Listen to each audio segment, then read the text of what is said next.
8장의 마지막 절에 보면 이렇게 되어 있습니다. 그들이 돌을 들어 치려 하거늘 예수께서 숨어 성전에서 나가시니라 라고 하면서 9장으로 이어집니다.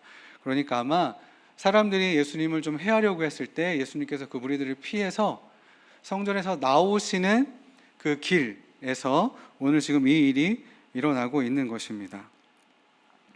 그런데 요한이 이 사람을 뭐라고 표현했냐면 날 때부터 맹인된 사람이라고 표현했습니다. 어떻게 알았을까요?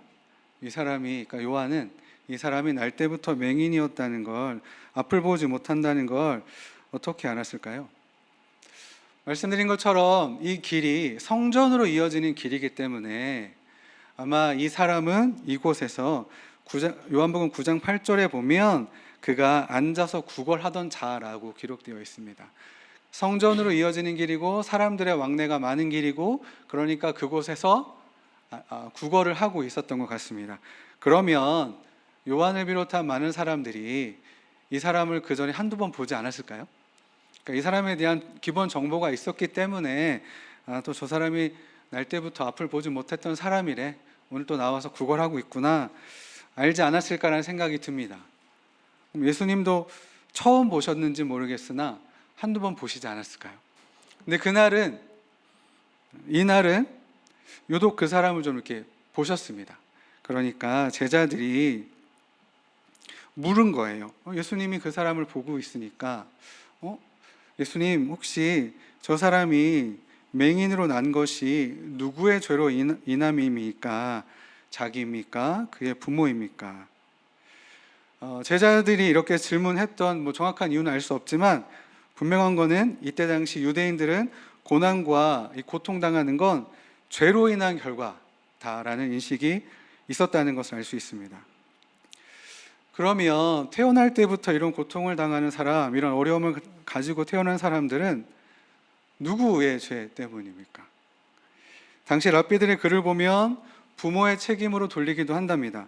그러니까 부모가 임신 중에 우상 숭배와 같은 죄를 지은 경우 태중에 있는 아이도 일정 부분 관여했다라고 간주한다고 하고요.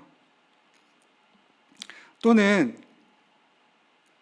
창세기 25장 21절부터 26절 사이에 보면 야곱과 에서가 태중에서 싸우는 장면이 나오잖아요.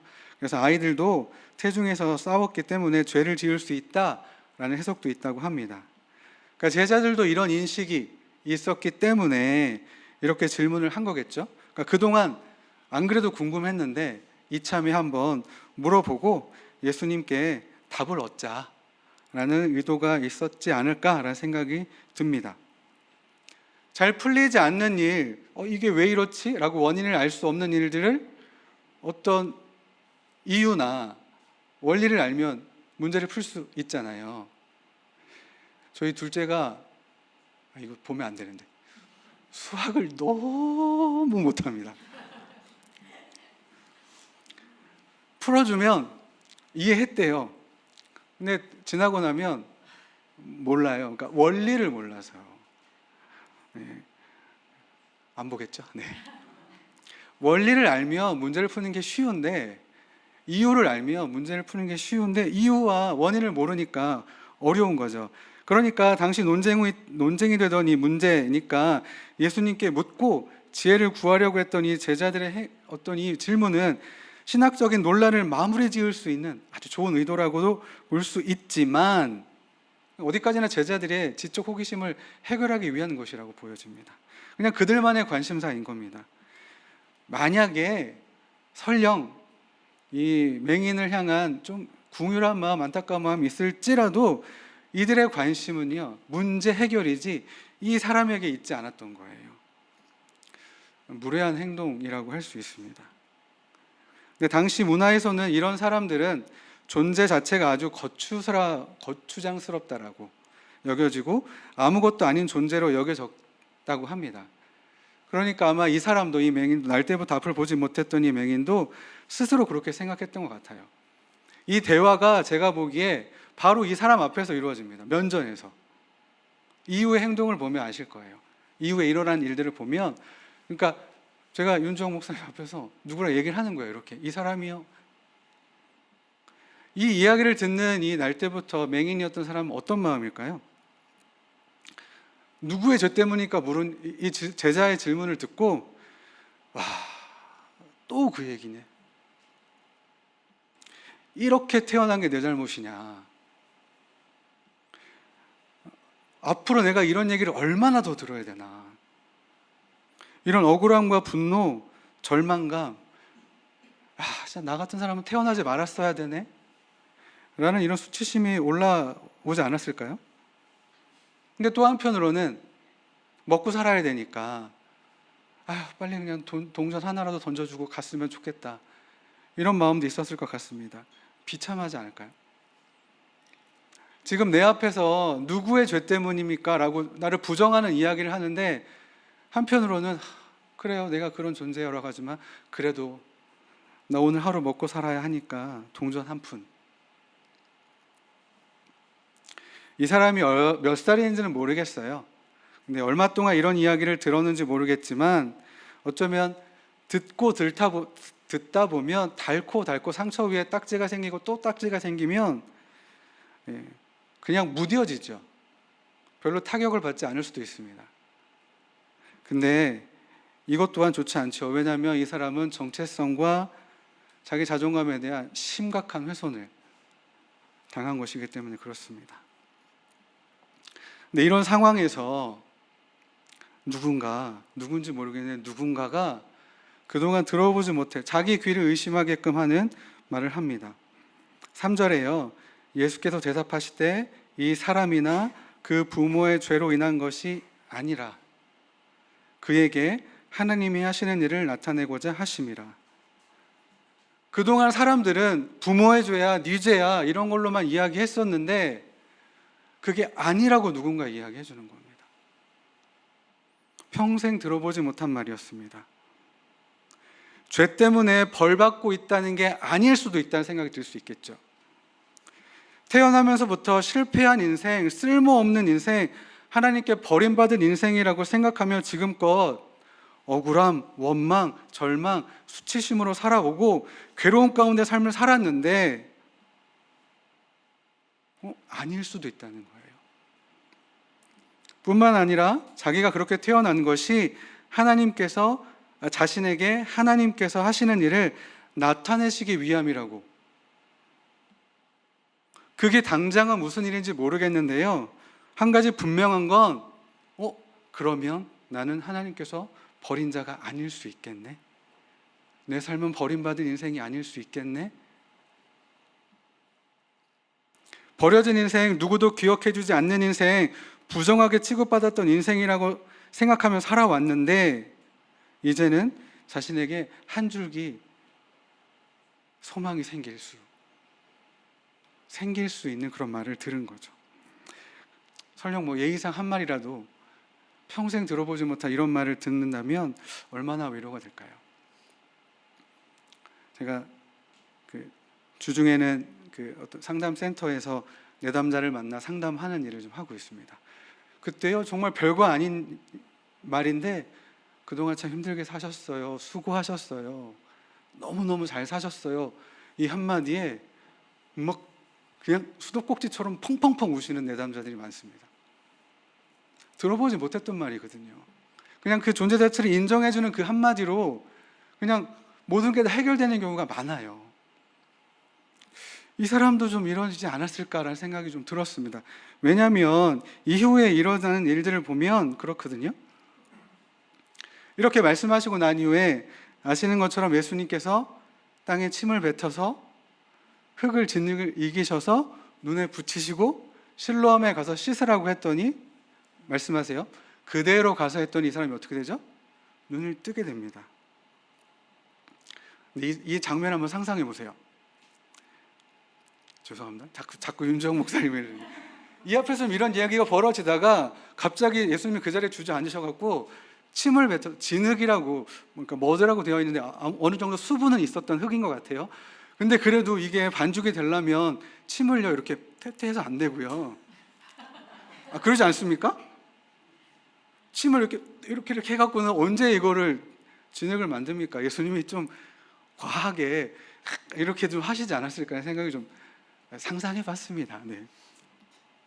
이 장면이요, 그렇게 거룩해 보이거나 무언가 어떤 놀라운 일이 생길 것 같은 그런 장면이 아니에요. 와, 그 영화롭고 존귀하고 뭔가 능력 있는 그 예수님의 모습이 아니라 땅에 앉아갖고 침 뱉어서 이렇게 하시는 모습이 좀 그래요, 보여요. 말씀으로도 치유하실 수 있는 분이 지금 제자리에 꿇어 앉아갖고 이렇게 하시는 모습이 자칫 잘못하면 이 맹인을 놀리는 것처럼 보일 수 있습니다. 오히려 이 사람을 다시금 학대하는 것처럼, 폭력을 행사하는 것처럼 보일 수 있습니다. 그런데 그렇게 하셨어요. 이렇게 하신 것에 대한 설명 중에 태초에 하나님이 천지를 창조하시고 사람을 흙으로 만드셨잖아요. 지금 이 예수님께서 다시 그 흙으로 이 사람에게 눈을 뜨게 하시는, 새롭게 창조하시는 새 창조, 그래서 이 사람을 새로운 사람, 거듭난 사람, 새 이스라엘로 다시 짓고 계신다, 그런 상징적인 행동이다라는 주석이 있습니다. 그것도 맞는 것 같습니다. 근데 이건 예수님의 입장이잖아요. 이 사람의 입장에서는 그거 어떻게 알아요, 지금 그 일인지. 근데 저는 그거보다 예수님은요, 본인이 원하시는 방법대로 본인이 하실 수 있는 일을, 그 능력을 행하실 수 있는 분이시기 때문에 아무 의미가 없는 방법을 선택하셔서 이 사람이 순종하는가 보시고 싶으셨다라는 해석도 있더라고요. 그리고 제가 앞에 말씀드린 것처럼 이 사람은 그동안 자기에게 한 번도 누구도 들어보지 못했던 그 말을 해주는 사람, 나를 이해해주고 알아주고 내 마음 깊은 곳에 그 울분과 억울함과 분함과 상처를 만져줄 수 있는 것 같은 분이니까 내가 이 사람의 말은 들어봐야지 하지 않았을까 하는 생각이 들었습니다. 그러니까 예수님이 아무 의미 없어 보이는 그 행동으로 이 사람이 순종하는가 보셨고, 이 사람은 그 예수님이 누구인지 모르지만 내 삶에 따뜻함으로 다가온 그 사람의 말을 듣고 순종한 거죠. 원래부터 눈이 보이지 않았지만 진흙이 붙이고 떨어지지 않게끔 실로암이 어디 있는지 평소에는 가보지 않았을 길일 것 같아요. 갈 일이 없잖아요. 거기를 더듬더듬해서 간다는 건 사실 쉬운 일은 아닙니다. 불편하고 어려운 일이에요. 위험할 수도 있습니다. 발 헛디디면 어떡합니까? 하지만 이 사람은요, 그 예수님의 그 말씀을 듣고 순종, 따르기로 한 거죠. 그랬더니 아까 저희가 본 것처럼 눈이 밝아지는 놀라운 기적을 체험하게 됐습니다. 이웃들이 난리가 났습니다. 걔가 걔야? 얘가 걔야? 막 말들이 많으니까 나야 라고 얘기를 합니다. 어떻게 눈을 떴냐고 했더니 그대로 그 상황을 다시 묘사해요. 예수라고 하는 그 사람이 진흙을 이겨서 내 눈에 바르고 나더러 실로암에 가서 씻으라고 했어. 내가 그렇게 했더니 씻어졌어. 눈이 떠졌어 라고 이야기를 합니다. 여기서 아직까지 이 맹인은요, 그 사람이라고 불러요. 예수님을 누군지 모르니까 그 사람이라고 부릅니다. 누군지는 모르지만 분명한 건 자기 삶에 소망을 준 사람인 건 확실한 거죠. 근데 이웃들이 이 사람을 누구에게로 데려가냐면 바리새인들에게 데려갑니다. 왜 데려갔을까요? 그날이 안식일이었습니다. 눈을 뜬 날이 안식일이었습니다. 정확하게 거기에 성경에 기록되어 있지 않지만 만약에 제자들이 가지고 있던 인식, 이게 죄인인데 이게 부모의 죄 때문이야, 이 사람의 죄 때문이야 라는 인식을 가지고 있었다면, 만약에 이 사람들이 안식일날 이런 일 하면 안 되는데? 라는 생각으로 바리새인들에게 데려가서 이 사람이 안식일날 눈이 떠진 게, 이 행동을 한 게 맞아요? 틀려요? 를 묻기 위해 데려갔다면요. 뒤쪽에 나오지만 이때 이 사람들이 뭘 결의하냐면 예수를 그리스도로 시인하면 출교하겠다고 엄포를 놨습니다. 만약에 그 예수라는 사람 만나서 이렇게 됐는데요? 라고 이 사람을 바리새인에게 고발하기 위해 데려갔다면요. 그런 의도는, 그러니까 그런 이야기는 안 나오는데요. 이 사람들이 왜냐하면 전혀 눈을 뜬 것에 대해서 축하해 주거나 기뻐해 주거나 잘 됐다고 하거나 그런 내용이 안 나와요. 그냥 계속 너 어떻게 눈 떴는데? 어떻게 눈 떴는데만 묻습니다. 관심이 없어요. 이 눈을 뜬 사람의 인생에 일어난 일에, 기적에 아무 관심이 없어요. 그저 또 자기네들의 관심사. 안식일날 이런 일 해도 되는 거야? 이게 맞아? 바리새인도 또 물어요. 너 어떻게 눈을 뜬 거냐? 다시 한번 또 설명합니다. 여차여차해서 이렇게 해서 눈을 떴다. 그랬더니 또 이 바리새인들 사이에도 논쟁이 생깁니다. 누구는 안식일을 안 지켰기 때문에 하나님에게서 온 것이 아니라 누구는 죄인이 어떻게 이런 일을 행할 수 있냐? 그랬더니요, 물어봐요. 바리새인이 이 눈을 뜬 사람한테 너는 누구라고 생각해? 그 사람을. 그랬더니 요한복음 9장 17절에 이에 맹인되었던 자에게 다시 묻되 그 사람이 내 눈을 뜨게 하였으니 너는 그를 어떠한 사람이라 하느냐? 대답하되 선지자이니이다 하니, 처음에는 뭐라고 불렀죠? 그 사람. 근데 이제는요, 선지자. 바리새인들은요, 그렇지만 바리새인들은 예수님께서 이런 기적을 행하셨다는 것을 부정하려고 필사적으로 부정합니다. 왜냐하면 구약에서는 메시아가 오시면 그러니까 눈먼 사람이 눈을 뜨는 일이 벌어진다고 기록되어 있거든요. 그러니까 실제로 이 사람이 눈을 뜬 거면 예수님은 구약에 기록되어 있고 약속되어 있는 메시아이시죠. 근데 이 사실이 인정되면 바리새인들은 자신들의 모든 기득권, 모든 권위가 무너지니까 철저하게 부정해야 합니다. 그래서 선택한 방법이 뭐냐면 부모를 불러요. 진짜 얘 날 때부터 앞 못 본 거 맞아? 만약에 부모님들이 아닌데 얘 날 때부터 눈 떴는데, 그러면 예수님의 기적은 무효가 되는 거잖아요. 근데 차마 엄마 아빠 부모는 그렇게 말은 못하죠. 그러면 어떻게 눈을 떴어? 라고 물어보니까 나는 모르겠고 얘한테 물어보라고 이야기합니다. 부모님마저 이 사람의 편이 되어주지 못합니다. 자신의 아들의 편이 되어주지 않아요. 왜냐하면 아까 말씀드린 것처럼 출교에 대한 두려움 때문에 그렇습니다. 이 부모님 마음을 한번 생각해 보시면, 아이가 태어났는데 이상해요. 앞을 보지 못해요. 죄책감, 후회하는 마음, 여러 마음이 들겠죠. 근데 얘를 바깥으로 드러내면, 사람들에게 노출시키면 어떻게 되냐면 자기도 자연스럽게 죄인이 됩니다. 근데 이 사람이 지금 뭐 했냐면 구걸을 했어요. 밖으로 내보낼 수밖에 없었습니다. 그렇다면 가정 형편이 좋진 않았을 수도 있겠죠.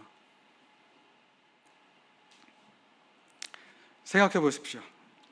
이 집안 분위기가 어떨까요? 이 가정의 분위기가 어떨까요? 웃음소리라고는 들어볼 수도 없고 늘 깊은 한숨, 탄식 소리, 이러지 않을까요? 근데 아들이 눈을 떴어요. 그러면 어떠실 것 같아요? 이 부모들이라면 그동안의 모든 온갖 서름과 다 날려버릴 수 있지 않습니까? 거봐, 나 죄인 아니라니까. 근데 그렇게 하지 않았어요. 모르겠는데요. 왜냐하면 아까 말씀드린 것처럼 출교에 대한 두려움 때문에 그렇습니다. 출교라는 건 유대인 공동체에서 쫓겨나서 사회적, 종교적으로 완전히 배제되는 것인데요. 여기에는 경제적 고립까지 동반됩니다. 그러니까 모든 삶이 다 고립되는 거예요. 그러니까 공동체에서 쫓겨나서 할 수 있는 게 아무것도 없습니다. 부모님들 입장에서 그나마 그거 하나, 아들이 구걸해서 받아오는 그 돈, 그렇게라도 삶을 살아가는 걸 죄송합니다. 손가락질 받고 죄인 취급받지만 그래도 지금 살아왔던 이 삶에 그 어떤 요만한 거, 이거마저 무너지는 것이 두려운 거죠. 그러니까 모르겠는데요 라고 하는 것입니다.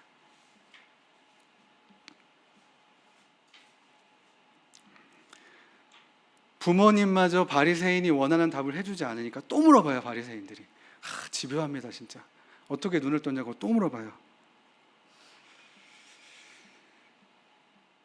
그랬더니 이 사람이 요한복음 9장 30절부터 33절에 제가 한번 읽어볼게요. 그 사람이 대답하여 이르되 이상하다.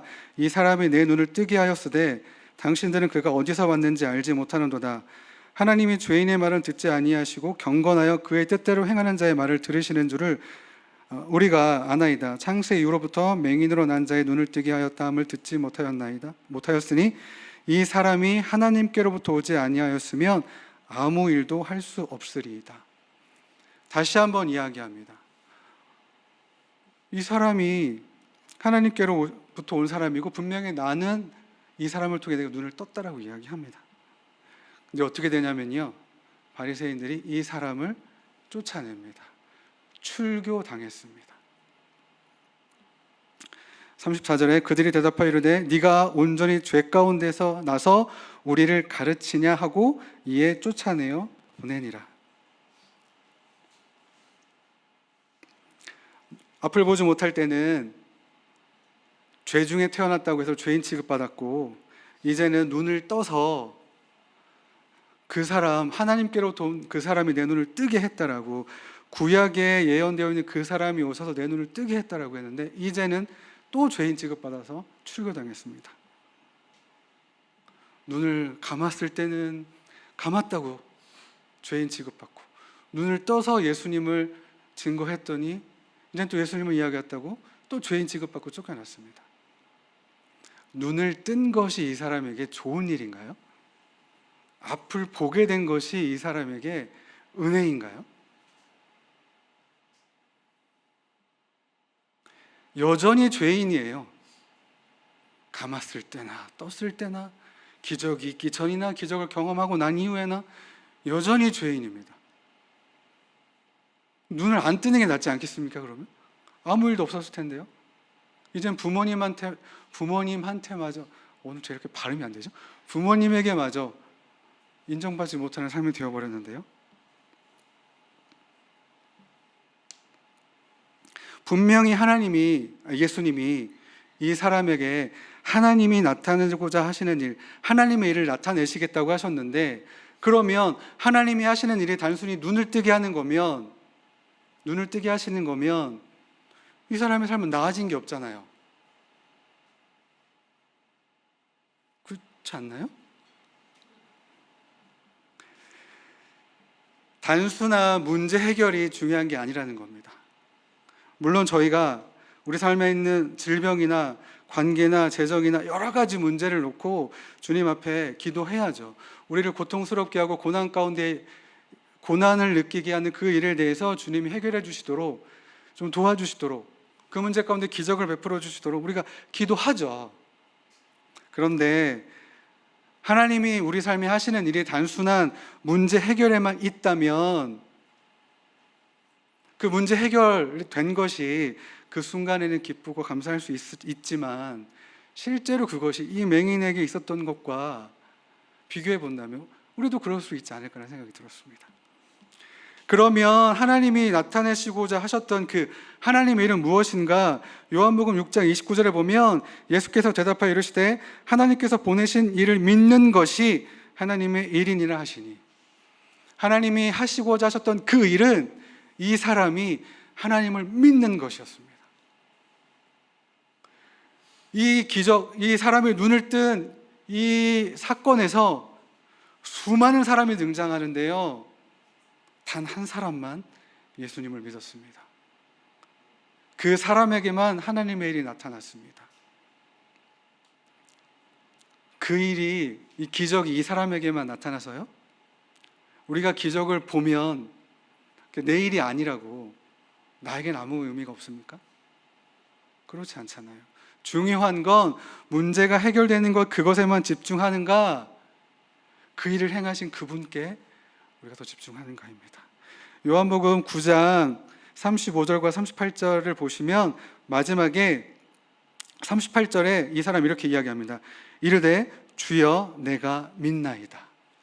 그 사람에서, 선지자에서 이제는 주여라고 고백합니다.